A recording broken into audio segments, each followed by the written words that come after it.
Everyone, welcome back to science academy. This is me Sandhya और आज हम लोग स्टार्ट करने वाले हैं सॉल्यूशन, दैट इज़ चैप्टर 2। और हम मोस्ट एक्सपेक्टेड क्वेश्चंस जो कि प्रोबेबली टर्म 1 में आ सकते हैं, अगर ये सिमिलर क्वेश्चंस नहीं आते हैं so there must be some difference in the numerical value but the concept will be same. तो आज का हमारा टॉपिक है सॉल्यूशंस। तो सॉल्यूशंस में जितने भी टाइप के न्यूमेरिकल्स बनते हैं उन सबको हम कवर करेंगे। इससे पहले मैंने पार्ट 1 जो कि सॉलिड स्टेट्स पे था उसको भी अपलोड किया है, जिसके लिंक हम डिस्क्रिप्शन में डाल देंगे, आप उसे भी जाके ज़रूर देखना। So that will be very helpful to you all. Video start करने से पहले अगर आपको हमारी वीडियोज़ हेल्पफुल लगती हैं तो इस वीडियो को लाइक कर दो, सब्सक्राइब कर दो और आने वाली वीडियोज़ के लिए नोटिफिकेशन बेल को ऑन कर दो। तो चलो जल्दी से स्टार्ट करते हैं हम हमारे क्वेश्चंस को। क्वेश्चन स्टार्ट करने से पहले ये बहुत ही इम्पॉर्टेंट है कि आप ये जान लें कि कौन से टॉपिक हैं जो आपको पक्का ही प्रिपेयर करने हैं, जिसको मैंने लिखा है नॉट टू मिस टॉपिक्स। यहाँ पे हमने सिर्फ 4 ही टॉपिक्स है जो लिए हैं पूरे चैप्टर से, जिनको आपको बिल्कुल भी मिस नहीं करना है। आई विल एज्यूम कि आप इस वीडियो को बिल्कुल एग्जाम से कुछ समय पहले ही देख रहे हो, ताकि हमें ये पता चल सके कि जो एक्सट्रीमली इंपॉर्टेंट टॉपिक्स हैं जिन्हें हमें बिल्कुल मिस नहीं करना वो कौन कौन से हैं। तो देखते हैं। सबसे पहला हमारा टॉपिक है कंसंट्रेशन ऑफ सॉल्यूशन एक्सप्रेशंस। इसके अंदर हमारा आता है mass percentage, volume percentage, mass by volume percentage and mole fraction, molarity and molarity. ये कुछ ऐसे टॉपिक्स हैं जिनको आपको बिल्कुल भी मिस नहीं करना है। इनमें सिंपल 1 फार्मूलाज हैं और उनसे रिलेटेड क्वेश्चंस हैं। इसके बाद हमारा सेकंड टॉपिक है ली शैटलियर्स प्रिंसिपल। थर्ड है कॉलिगेटिव प्रॉपर्टी। कॉलिगेटिव प्रॉपर्टी थोड़ा सा लेंथी टॉपिक है बट आप इसे आराम से 3 to 4 आवर्स में कंप्लीट कर सकते हो। ये बहुत इंपॉर्टेंट है, इससे क्वेश्चन 100% आएगा। आई एम 100% श्योर कि कॉलिगेटिव प्रॉपर्टी से क्वेश्चन आएगा ही आएगा। But simple question formula based नहीं रहता, उसमें वैन हॉफ फैक्टर मिक्स करके देता है, ठीक है। तो आपको कॉलिगेटिव प्रॉपर्टी और वैन हॉफ फैक्टर को बिल्कुल भी मिस नहीं करना है। सो ये जो 2 टॉपिक्स हैं इन्हें आप बहुत अच्छे से प्रिपेयर कर लें। अगर आपको अभी भी इन टॉपिक्स में कुछ इश्यूज आ रहे हैं या नहीं समझ में आ रहा है तो आप मुझे नीचे कमेंट करो और मैं इसकी एक 1 शॉट वीडियो बना दूंगी जिसमें हम इन टॉपिक्स को विद न्यूमेरिकल्स डिस्कस कर लेंगे। तो चलो हम अब स्टार्ट करते हैं हमारे क्वेश्चन आंसर्स के साथ। Let us start with question number 1। जब तक मैं इसको सॉल्यूशन देती हूँ आप सब कमेंट्स में अपने आंसर लिखो वीडियो पॉज करके, ताकि मुझे पता चलता रहे कि आपकी कितनी प्रिपरेशन ऑलरेडी हो चुकी है। So the question says, which of the following unit is useful in relating concentration of the solution with its vapor pressure? So इस क्वेश्चन को सॉल्व करने के लिए हमें सिंपली जो हमारा हेनरी लॉ है उसके हिसाब से जो हमारी रिलेशन है P = KH(x). So यहाँ से हमें ये पता चलता है that the vapor pressure is directly proportional to mole fraction। तो यहाँ पे हमारा जो रिलेशन है कंसंट्रेशन ऑफ सॉल्यूशन का वो किसके साथ होता है? मोल फ्रैक्शन के साथ। सो the correct answer will B A, mole fraction. I hope आप सबने इसको करेक्ट कर दिया होगा। अब हम बढ़ते हैं हमारे नेक्स्ट क्वेश्चन की तरफ। सो आप सब अपने आंसर्स करो, तब तक हम बताते हैं कि इसका करेक्ट आंसर क्या होगा। The value of van Hoff factor for KCl, NaCl and K2SO4 respectively are. यहाँ पे हमें वैन हॉफ फैक्टर की वैल्यू बतानी है KCl के लिए, NaCl के लिए और K2SO4 के लिए। तो सबसे पहले हम थोड़ी सी वैन हॉफ फैक्टर की चर्चा कर लेते हैं। देखो, जो इलेक्ट्रोलाइट्स होते हैं, जैसे देखो हमारे पास 2 तरीके के, एक नॉन इलेक्ट्रोलाइट्स होते हैं और एक इलेक्ट्रोलाइट्स होते हैं। तो जो नॉन इलेक्ट्रोलाइट्स होते हैं ना वो डिसोसिएट नहीं होते हैं। नॉन इलेक्ट्रोलाइट्स कौन होते हैं? Non electrolytes, electrolytes. यहाँ पे हम 2 टर्म्स की बात कर रहे हैं, एक है नॉन इलेक्ट्रोलाइट और एक है इलेक्ट्रोलाइट।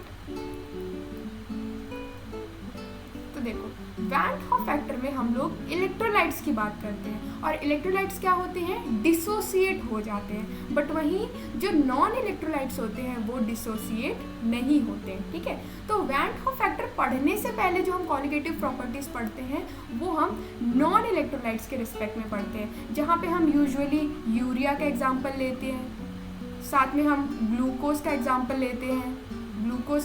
लेते हैं, ग्लिसरीन का एग्जाम्पल लेते हैं। ये कुछ ऐसे नॉन इलेक्ट्रोलाइट्स हैं जो डिसोसिएट नहीं होते हैं।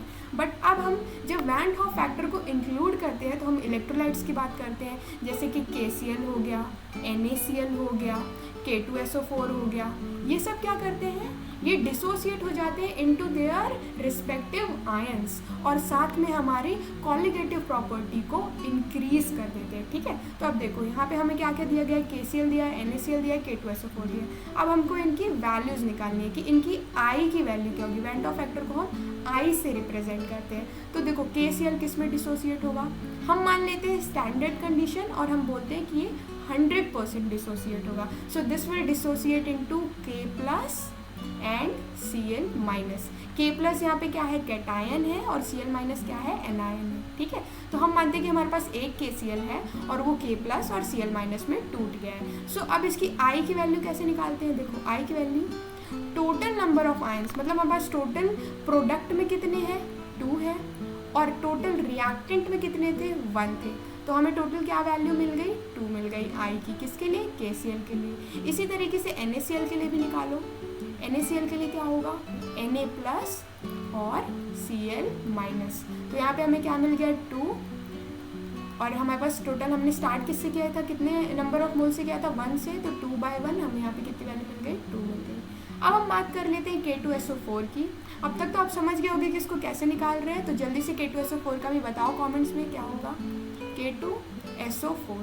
सो K2SO4 जब हम इसको ब्रेक डाउन करेंगे तो ये किस में ब्रेक डाउन होगा, 2 moles of K+ plus SO4 का होल 2-। तो यहाँ पे हमारे पास 2 K+ हो गए और एक SO4 2- हो गया, तो टोटल हमारे पास कितने हो गए, 3 हो गए। ठीक है, तो यहाँ पे हम I की वैल्यू कैसे लिखेंगे, मैं यहाँ पे लिखती हूँ I = 3/1। तो यहाँ से हमको क्या मिल गई, I की वैल्यू 3 मिल गई। सो अब हम देख लेते हैं किसमें हमारे को ये दिया गया है, 2, 2 and 3। So the correct answer will be B। I hope went of factor में I की वैल्यू कैसे कैलकुलेट करते हैं ये बात तो क्लियर होगी आपको। ठीक है, कुछ ऐसे भी कंपाउंड्स होते हैं जो कि नॉन इलेक्ट्रोलाइट होते हैं बट वो पार्शियल डिसोसिएशन करते हैं। ठीक है, जैसे कि अगर हम बात कर ले CH3 COOH की बात कर ले। ठीक है, तो ये एसिटिक एसिड है, ये क्या करता है, पार्शियल डिसोसिएशन करता है। फिर इसमें डिग्री ऑफ डिसोसिएशन की हम बातें करते हैं और कितना परसेंट ये ब्रेक डाउन हो रहा है, इनकी बातें करते हैं। ठीक है, सो इन सब के लिए मैं एक स्पेसिफिक वीडियो बना दूंगी। आप कमेंट्स में बताओ कि आपको कौन से टॉपिक पे, सॉल्यूशन के स्पेसिफिक कौन से टॉपिक पे ज़्यादा डाउट है, तो हम उसके हिसाब से चलेंगे। तो आई होप क्वेश्चन नंबर 2 आपसे बन गया होगा। अब हम बढ़ते हैं क्वेश्चन नंबर 3 की तरफ। सो क्वेश्चन नंबर 3 क्या कहता है, value of Henry constant KH। वैसे इसको कुछ इस तरीके से लिखा जाता है, KH सबस्क्रिप्ट में होता है। जो हमारी वैल्यू ऑफ KH है वो टेम्परेचर पे कैसे डिपेंड करती है, हमें यहाँ पे इस बात को बताना है। इसके लिए हमें हेनरी लॉ की मदद लेनी पड़ेगी। ठीक है, सो देखो हेनरी लॉ क्या कहता है, that our vapour pressure is directly proportional to mole fraction. ठीक है, मोल फ्रैक्शन से डायरेक्टली प्रोपोर्शनल है, और इस प्रोपोर्शनैलिटी साइन को हटाने के लिए हम लोग बीच में क्या लाते हैं, हेनरी कांस्टेंट को लेके आते हैं। क्योंकि हेनरी ने ये लॉ दिया था इसलिए हम लोग हेनरी कांस्टेंट का यहाँ पे यूज़ करते हैं। अब देखो अगर हम लोग इसको इस तरीके से समझे कि हमारे पास एक बीकर है, बीकर में लिक्विड है और लिक्विड में हम यहाँ पे हम सॉल्युबिलिटी की बात से इस चीज़ को रिलेट करेंगे। हमारे पास एक बीकर है जिसमें कुछ गैसेस मॉलिक्यूल्स हैं, एक पिस्टन हमने लगाया और प्रेशर अप्लाई किया। सो अब प्रेशर अप्लाई करना, यहाँ पे हम वेपर प्रेशर है, ठीक है ना। सो हमने प्रेशर अप्लाई किया तो हमने क्या देखा, जितना ज़्यादा आप प्रेशर अप्लाई करोगे उतना ही ज़्यादा आपके जो ये मोल्स है, ये जो इसमें गैसेस के पार्टिकल्स हैं, ये क्या करेंगे, सॉल्यूबल होंगे लिक्विड में, है ना। तो क्या होगा, प्रेशर अप्लाई करने से सॉल्युबिलिटी इंक्रीज कर जाती है। ठीक है, सो हम यहाँ पे क्या बोलेंगे, on applying pressure solubility increases. So that pressure से सॉल्युबिलिटी कैसी है, सॉल्युबिलिटी कैसी है, डायरेक्टली प्रोपोर्शनल है। ठीक है, सॉल्युबिलिटी डायरेक्टली प्रोपोर्शनल है। और एक दूसरी बात यहाँ पे क्या आती है कि अगर आप यहाँ पे इसे हीट करने लगोगे ना, टेम्परेचर बढ़ा दोगे ना, तो क्या होगा, एंट्रोपी इंक्रीज हो जाएगी। एंट्रोपी इंक्रीज मतलब ये जो गैस के मॉलिक्यूल्स हैं ये इधर उधर भागने लगेंगे, इस कारण इनकी सॉल्युबिलिटी घटने लगेगी। तो यहाँ से हमने क्या देखा कि जो सॉल्युबिलिटी है वो टेम्परेचर के इनवर्सली प्रोपोर्शनल होती है, टेम्परेचर के इनवर्सली प्रोपोर्शनल होती है। ये बात से हम अभी कैसे रिलेट कर रहे हैं आप देखते जाना, ठीक है ना। हम यहाँ तक आने वाले हैं, KH तक आने वाले हैं। पहले हमने क्या किया, प्रेशर सॉल्युबिलिटी से कैसे रिलेट करता है ये देखा, फिर सॉल्युबिलिटी टेम्परेचर पे कैसे डिपेंड करती है इस बात को देखा। अब हम टेम्परेचर को हमारे KH से रिलेट करवाते हैं, ठीक है। तो हम एक ऐसी कंडीशन लेते हैं जहाँ पे हमारा जो वेपर प्रेशर है ना वो कांस्टेंट है, ठीक है। अगर इस वाले टर्म को हम कांस्टेंट कर दें, सपोज 1 कर दें, तो उस केस में हम इन दोनों के बीच में रिलेशन आराम से निकाल लेंगे। कैसे? सपोज यहाँ पे हमारा जो वेपर प्रेशर है वो कांस्टेंट है, तो KH वाली टर्म कहाँ नीचे आ जाएगी, ठीक है, इसके अपॉन में आ जाएगी। KH वाली टर्म इसके अपॉन में आ जाएगी। Let me erase this. So सबसे पहली बात हमने क्या लिखी थी, that P is equals to KH x mole fraction, ठीक है। और साथ में हमने क्या देखा था कि हमारा जो वेपर प्रेशर है is directly proportional to mole fraction, और हमारी जैसे जैसे हम प्रेशर को इंक्रीज़ करते हैं सॉल्युबिलिटी क्या होती है, सॉल्युबिलिटी इंक्रीज़ करती है। बट विद टेम्परेचर के साथ इसका कैसा रिलेशन है, इनवर्सली प्रोपोर्शनल, ठीक है। If solubility increases temperature will decrease, and if temperature will increase solubility will decrease, ठीक है। यहाँ तक हम बात समझ गए। अब यदि हम एक ऐसी कंडीशन ले लें जहाँ पे हम प्रेशर को क्या कर दें, कांस्टेंट कर दें, तो हमारा रिलेशन कैसा बन जाएगा, KH वाली टर्म कहाँ आ जाएगी, अपॉन में आ जाएगी। तो हमारा रिलेशन क्या बन जाएगा, that mole fraction is inversely proportional to Henry constant, ठीक है, हेनरी कांस्टेंट। अब देखिए यहाँ पे हमने क्या देखा था कि सॉल्युबिलिटी इंक्रीज करने पे टेम्परेचर डिक्रीज कर रहा है, और सॉल्युबिलिटी किससे डायरेक्टली प्रोपोर्शनल है, प्रेशर से डायरेक्टली प्रोपोर्शनल है। तो ये पूरी की पूरी बात हमारे मोल फ्रैक्शन में बिल्कुल इसी तरीके से इम्प्लीमेंट हो जाएगी। दैट मीन्स अगर हमारा मोल फ्रैक्शन इंक्रीज कर रहा है तो सॉल्युबिलिटी इंक्रीज कर रही है, और सॉल्युबिलिटी इंक्रीज कर रही है तो टेम्परेचर डिक्रीज कर रहा है।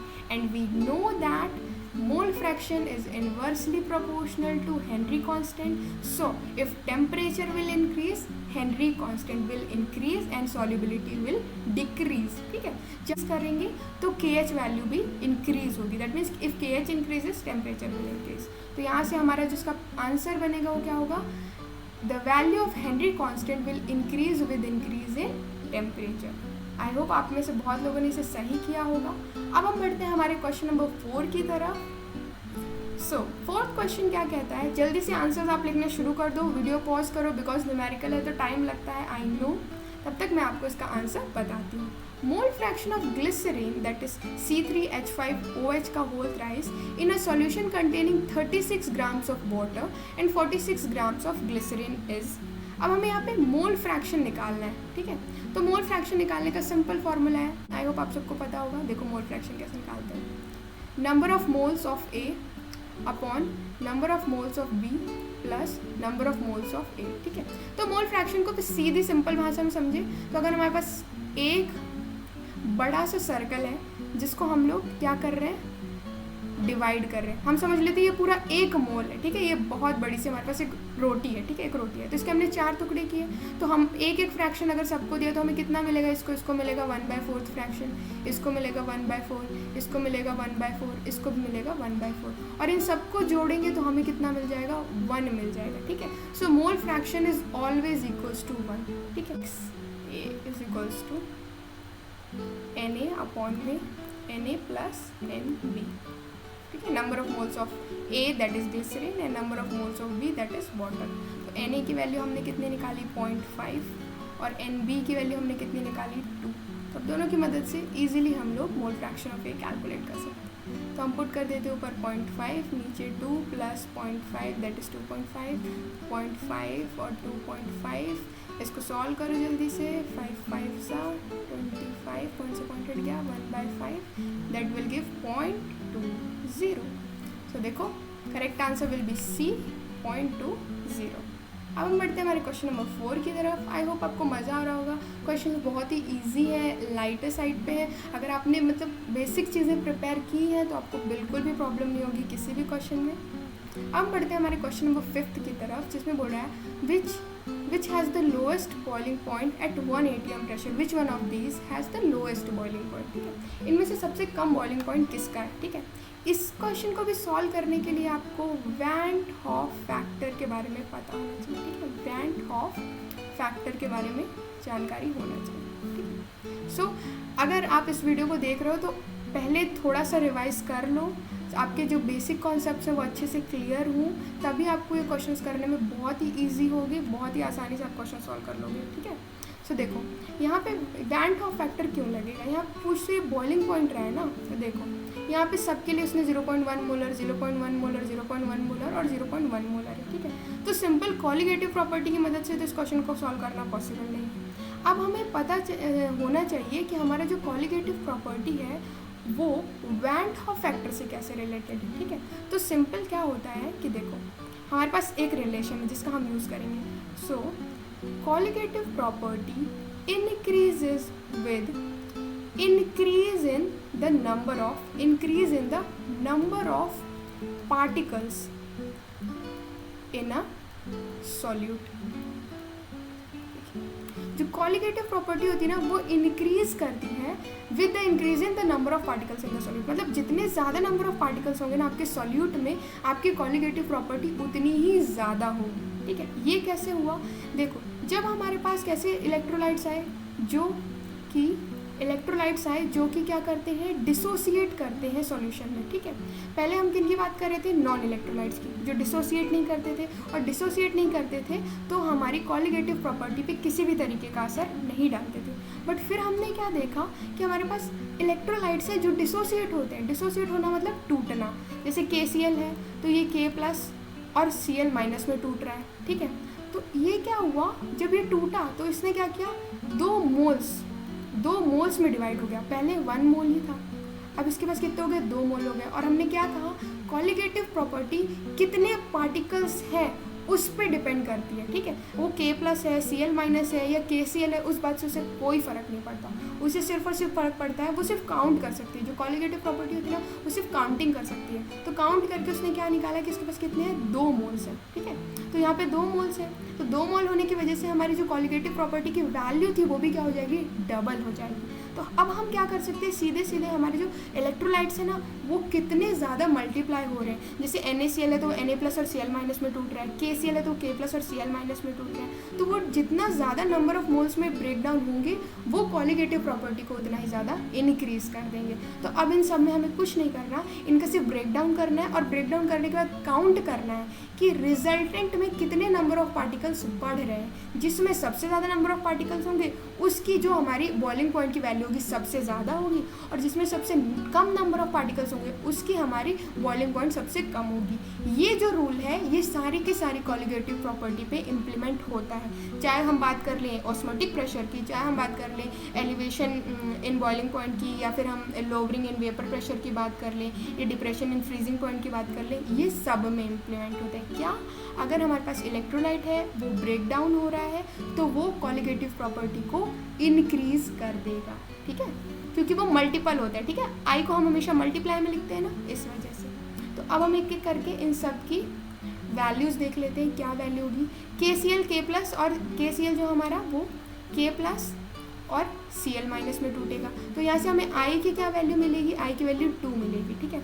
यूरिया को देखो NH2CO NH2, it is a non electrolyte. क्या है ये, एक नॉन इलेक्ट्रोलाइट है। सो नॉन इलेक्ट्रोलाइट क्या करते हैं, ब्रेक डाउन नहीं होते, तो ये आई की वैल्यू को 1 ही रखेगा, ये टूटेगा ही नहीं। अब CaCl2 की बात कर लेते हैं। CaCl2 क्या करेगा, Ca2 पॉजिटिव और 2 मोल्स ऑफ Cl- में टूटेगा। तो यहाँ से हमें टोटल क्या वैल्यू मिल गई, 3 मिल गई, तो ये 3 हो गया आई की वैल्यू। अब हम AlCl3 की बात कर लेते हैं।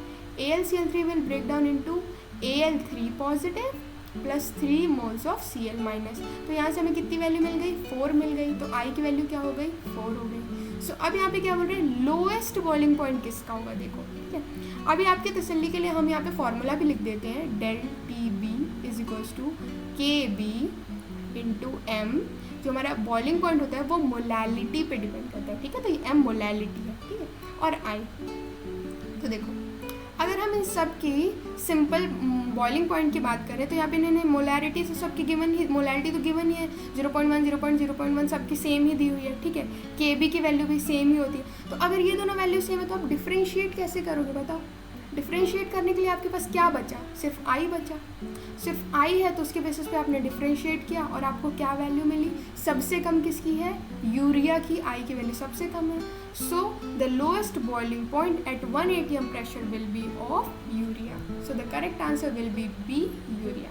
अब बढ़ते हैं हमारे क्वेश्चन नंबर 5 की तरफ। सो फिफ्थ क्वेश्चन क्या कह रहा है, osmotic pressure of a solution is 0.082 atm at a temperature of 300 kelvin, the concentration in mole per litre will be. ठीक है, तो सबसे पहले हमें ऑस्मोटिक प्रेशर का फॉर्मूला पता होना चाहिए। तो हमारे ऑस्मोटिक प्रेशर का फॉर्मूला होता है pi is equals to M R T.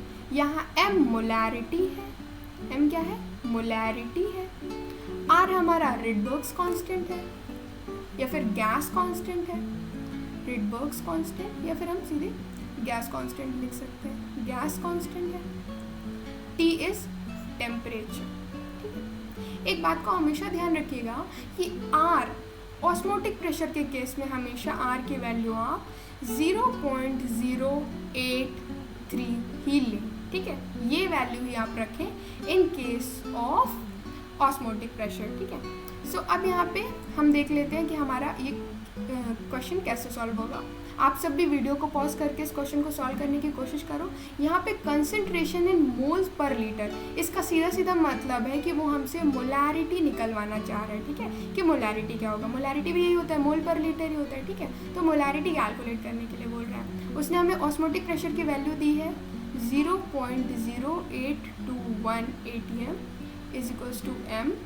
Are की वैल्यू आप क्या रखोगे 0.083 इंटू टेम्परेचर आपको कितना दिया 300 केल्विन। यहाँ पे केल्विन में दिया है, बट अगर डिग्री सेल्सियस में देगा तो आपको उसे केल्विन में चेंज करना है। ठीक है, कई बार सब कुछ आने के बाद भी सिर्फ यूनिट कन्वर्जन ना करने की गलती की वजह से क्वेश्चन रॉन्ग हो जाते हैं, तो ये गलती आप बिल्कुल मत करना, यूनिट कन्वर्जन हमेशा ही करना। ठीक है, सो अब यहाँ से मोलैरिटी कैलकुलेट करना बहुत ही ईजी है। M is equals to 0.0821 divided by 0.083 into 300। आप सब इसे सॉल्व करो और सॉल्व करने के बाद हमें आंसर क्या मिलेगा 0.3 इंटू 10 की power -3। So this will be the इसका correct answer. So I hope आपसे क्वेश्चन बन गया होगा। बहुत ही ईजी है, फार्मूला बेस्ड क्वेश्चन है सारे। बोर्ड लेवल में फार्मूला बेस्ड क्वेश्चन ही आते हैं, बस थोड़ा सा घुमाता है, कभी डेंसिटी दे देता है तो आपसे मास निकालने के लिए बोलता है, इस तरीके से थोड़ा बहुत ट्विस्ट करता है, जो भी अगर आप अच्छे से क्वेश्चन करोगे तो आप उसमें भी एकदम सूरमा हो जाओगे। सो इसका करेक्ट आंसर है सी। अब हम बढ़ते हैं क्वेश्चन नंबर 7 की तरफ। क्वेश्चन नंबर 7 में बोल रहा है which of the following relationship is not correct. इनमें से कौन सा रिलेशनशिप करेक्ट नहीं है। तो आप देख सकते हो कि यहाँ पे हमें पहला किसका दिया गया है, delta T B is equals to K B is the constant. यहाँ हम लिखते हैं given mass of the solute upon molar mass of the solute into mass of solvent. ठीक है, सॉल्यूशन नहीं, mass of solvent that is W1 in kgs. ठीक है, अगर ग्राम्स में दिया है तो आपको क्या करना पड़ेगा 1000 के साथ उसका मल्टीप्लाई करना पड़ेगा, दैट मीन्स डिवाइड करना होगा तो वैल्यू ऊपर जाके मल्टीप्लाई हो जाती है। ठीक है, 1000। सो ये हमारा करेक्ट रिलेशन है डेल्टा टी बी का। और अगर आप ध्यान से देखो तो जो फर्स्ट वाला रिलेशन है वो यही है, बट अगर सेकेंड रिलेशन आप देखें ध्यान से तो यहाँ पे इन्होंने क्या किया, M2 जो हमारा मोलर मास था उस वाली वैल्यू को इधर ले गए और डेल्टा टी बी वाली वैल्यू को इधर ले आए हैं।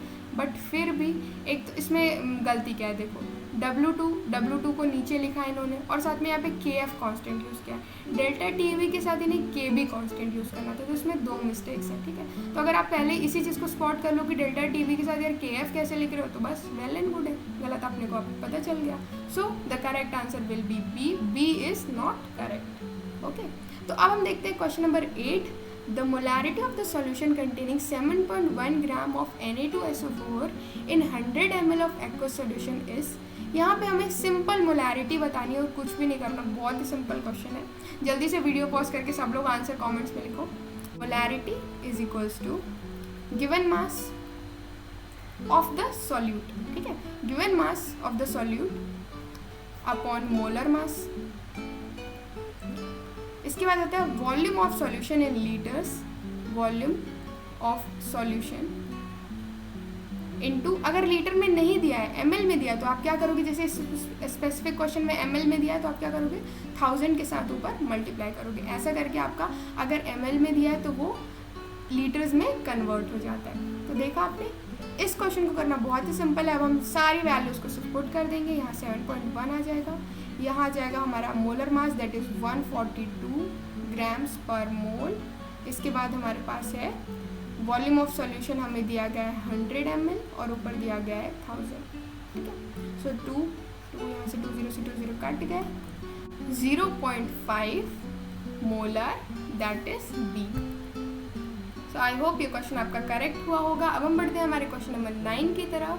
सो इस क्वेश्चन में हमसे पूछा गया है अ सॉल्यूशन कंटेनिंग, अगर आपने ध्यान दिया होगा कि मैंने न्यूमेरिकल क्वेश्चन में ज़्यादा एम्फेसिस किया है क्योंकि ये फिजिकल केमिस्ट्री का चैप्टर है और फिजिकल केमिस्ट्री के चैप्टर से ज़्यादातर न्यूमेरिकल बेस्ड क्वेश्चन ही पूछे जाते हैं।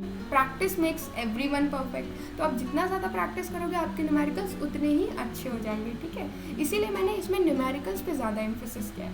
अब हम बढ़ते हैं हमारे क्वेश्चन नंबर 9 की तरफ। A solution containing 10.2 gram glycerine per litre in isotonic with 2% solution of glucose, what is the molar mass of glycerine, ठीक है। देखो अब यहाँ पे अगर थोड़ा सा समझो ना तो ऐसे लगता है यार यहाँ पे तो कुछ बताया ही नहीं गया, कौन सी कोऑर्डिनेटिव प्रॉपर्टी लगाएं, मोलैरिटी से सॉल्व करें, मोलैलिटी से सॉल्व करें, कौन सा फॉर्मूला इसमें लगाएं। बट इसमें एक टर्म है जिसको देखते ही आप समझ जाओगे कि इसमें हमें ऑस्मोटिक प्रेशर के फॉर्मूले को इम्प्लाई करना है, ठीक है। इसमें आइसोटोनिक का क्या मतलब होता है, ऐसे सॉल्यूशंस जिनका वेपर प्रेशर सेम होता है, ठीक है। जैसे कि हमारे पास दो सॉल्यूशंस है, एक हमारा सॉल्यूशन है ग्लूकोज का और एक ग्लिसरीन का। इसी क्वेश्चन का एग्जांपल ले लेते हैं। ये दोनों आपस में कैसे हैं, आइसोटोनिक इन नेचर है। आइसोटोनिक इन्हें कहा जाता है जिनका वेपर प्रेशर सेम होता है, ठीक है, सॉरी जिनका ऑस्मोटिक प्रेशर सेम होता है, उन्हें हम क्या कहते हैं, आइसोटोनिक इन नेचर, ठीक है। तो यहाँ पे अगर हम लोग बोलें कि हमारे ग्लूकोज का ऑस्मोटिक प्रेशर π1 है और हमारे ग्लिसरीन का ऑस्मोटिक प्रेशर π2 है, तो वो दोनों आपस में क्या होंगे, सेम होंगे। बस अब इसी रिलेशन की मदद से इस क्वेश्चन को बहुत ही सिंपली सॉल्व किया जा सकता है। इसकी मदद से हम बहुत इजीली मोलर मास निकाल सकते हैं। कैसे, देखो m1 r1 t1 π1 के लिए लिख लो, m2 r2 t2 π2 के लिए लिख लो। ये हमारा किसका फार्मूला होता है, ये हमारा ऑस्मोटिक प्रेशर का फार्मूला होता है mRT, ठीक है। इस रिलेशन की मदद से अब हम मोलर मास कैसे कैलकुलेट कर रहे हैं, देखो, ठीक है। मोलर मास यहाँ पे m क्या होता है, यहाँ पे m मोलैरिटी होता है, ठीक है। r1 t1 r2 t2 आपस में कैंसिल हो जाएंगे because they are isotonic with each other. r की वैल्यू कांस्टेंट होती है, कैंसिल हो जाएगा, और विद इन सेम टेम्परेचर, तो टेम्परेचर भी कैंसिल हो जाएगा। हमारे पास बचा क्या, m1 और m2 बचे, ठीक है। m1 हम मान लेते हैं हमारा ग्लूकोज का है और m2 हम लोग मान लेते हैं हमारा ग्लिसरीन का है। तो ग्लिसरीन का ही मोलर मास हमको कैलकुलेट करना है। तो गिवन मास हमें कितना दिया गया है, 10.2 ग्राम्स। मोलर मास x मान लेते हैं जिसे हमें कैलकुलेट करना है। साथ में हमें बोल रहा है इन प्रेजेंट इन 1 लीटर, ठीक है। और हमें वैसे भी मोलैरिटी जो होती है वो लीटर्स में ही निकालनी होती है, तो हम इसे 1 यहाँ पे लिखे रहने देते हैं। अब हम बात कर लेते हैं ग्लूकोज साइड की, ठीक है। तो ग्लूकोज देखो 2% ऑफ द सोल्यूशन। अगर आपने mass percentage, mass upon volume percentage इस चीज़ को अच्छे से स्टडी किया है तो इस चीज़ को समझना बहुत आसान है। अगर 2% ग्लूकोज प्रेजेंट है किसी सॉल्यूशन में, तो सॉल्यूशन किससे मिलके बनता है, 100% अगर सॉल्यूशन है तो वो सॉल्यूट और सॉल्वेंट से मिलके बनता है, ठीक है। तो हम कह रहे हैं कि 2% उसमें सॉल्यूट है तो कितना परसेंट सॉल्वेंट होगा, ऑब्वियसली 98% उसमें सॉल्वेंट होगा। और मोलैरिटी के केस में हम सॉल्यूट और सॉल्यूशन की बात करते हैं। तो हमारे यहाँ पे सॉल्यूट कितना है, 2% है, तो हम 2% को यहाँ पे क्या मान लेते हैं, 2 ग्राम्स मान लेते हैं। और 100% को हम लोग 100 ml मान लेते हैं, क्योंकि हमें यहाँ पे किसकी बात करनी है, given mass upon volume of solution, ठीक है। तो हम लोगों ने इसे 2 ग्राम्स मान लिया और इसे 100 ml मान लिया। अब इसकी मदद से इस क्वेश्चन को सॉल्व करना बहुत ही आसान हो जाएगा। m2 में हमारे पास गिवन मास था 10.2, x हमें कैलकुलेट करना है इन 1 लीटर। इसी के साथ साथ हमारे पास है 2 ग्राम्स ऑफ ग्लूकोज इन 180 और वॉल्यूम ऑफ सॉल्यूशन हमने माना था 100 ml में, ठीक है। तो 100 ml ले रहे हैं तो इसलिए ऊपर हमें 1000 से मल्टीप्लाई करना पड़ेगा। अब इसे सॉल्व कर लेते हैं, x को एक साइड ला लेते हैं, 2 0 से 2 0 कट गया, 10.2 इंटू 180 अपॉन में 2 इंटू 10, 0 से 0 कट गया, 2 9 18, अब 90 इंटू, अब इसे आप कर लो इजीली, 9 9 to 18 का 8 1 ये रहा, 9 1 9 9 आ गया आपका x की value, that is 91.8 grams. The correct answer will be A. I hope ये क्वेश्चन बहुत ही आसान है, सिंपल है, सिंपल मैथ्स है। आइसोटोनिक का अगर आपको मतलब पता है तो आप इस क्वेश्चन को बहुत ही इजीली सॉल्व कर पाओगे। इसमें हमने क्या किया है, मोलर मास कैलकुलेट किया with the help of osmotic pressure formula, और आइसोटोनिक के केस में दोनों का ही ऑस्मोटिक प्रेशर क्या होगा, सेम होगा। अब हम बढ़ते हैं आज के हमारे लास्ट क्वेश्चन की तरफ, that is question number 10। The osmotic pressure of solution can be increase by. तो इसका आंसर मैं ऑलरेडी इसी में दे चुकी हूँ। मैंने एक क्वेश्चन बताया था जिसमें मैंने आपको बताया था कि जो कॉलिगेटिव प्रॉपर्टीज़ होती हैं वो किस पे डिपेंड करती हैं, ठीक है। ऑस्मोटिक प्रेशर भी एक कॉलिगेटिव प्रॉपर्टी है। तो अगर किसी भी कॉलिगेटिव प्रॉपर्टी को इंक्रीज करना है तो पहले इस बात को समझना बहुत ज़रूरी है कि कॉलिगेटिव प्रॉपर्टी डिपेंड किस पे करती है, ठीक है। तो हमने क्या देखा कि जितनी भी कॉलिगेटिव प्रॉपर्टीज़ होती हैं वो डिपेंड करती हैं number of particles of solute, ठीक है। अगर नंबर ऑफ पार्टिकल सॉल्यूट के ज़्यादा है तो कॉलिगेटिव प्रॉपर्टी भी ज़्यादा होगी। And osmotic pressure is also colligative property. So with the increase in the number of solute molecules the osmotic pressure will also increase. Volume नहीं, टेम्परेचर नहीं, SPM नहीं, ये सब गलत है। The correct answer will be with the increase in the number of solute molecules. इस बात को हमेशा ध्यान रखना, कभी भी पार्टिकल का नेचर कैसा है किसी बात पे कुछ फ़र्क नहीं पड़ता। कितने नंबर ऑफ पार्टिकल्स है, काउंटिंग में कौन सबसे ज़्यादा नंबर है वही उसकी कॉलिगेटिव प्रॉपर्टी को इंक्रीज करेगा। सो the correct answer will be increasing in the number of solute molecules. I hope ये टॉप 10 क्वेश्चंस आपको बहुत हेल्प किए होंगे। अगर आप इन क्वेश्चंस को ध्यान में रखते हुए टॉपिक्स को प्रिपेयर करो ना तो आपको और मदद मिलेगी, क्योंकि क्या रहता है ना कि हमें पता होता है कि किस तरीके के क्वेश्चंस किस टॉपिक से पूछ रहे हैं, तो प्रिपरेशन में आसानी होती है। आई होप ये 10 क्वेश्चंस आपको हेल्प किए होंगे। इसके साथ साथ ही इस सीरीज़ को हम कंटिन्यू रखेंगे। असर्शन एंड रीज़न के क्वेश्चंस भी जल्द लेके आएंगे, क्योंकि आपने कमेंट किया था कि हमें असर्शन और रीज़न भी चाहिए, तो उसको भी हम जल्दी लेके आएंगे।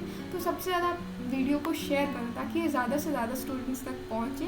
अगर आपको मेरी मेहनत अच्छी लगती है तो सब्सक्राइब करो हमारे चैनल को और लाइक करो इस वीडियो को। So that's it for this video guys. जल्दी मिलते हैं नेक्स्ट वीडियो में। Thank you.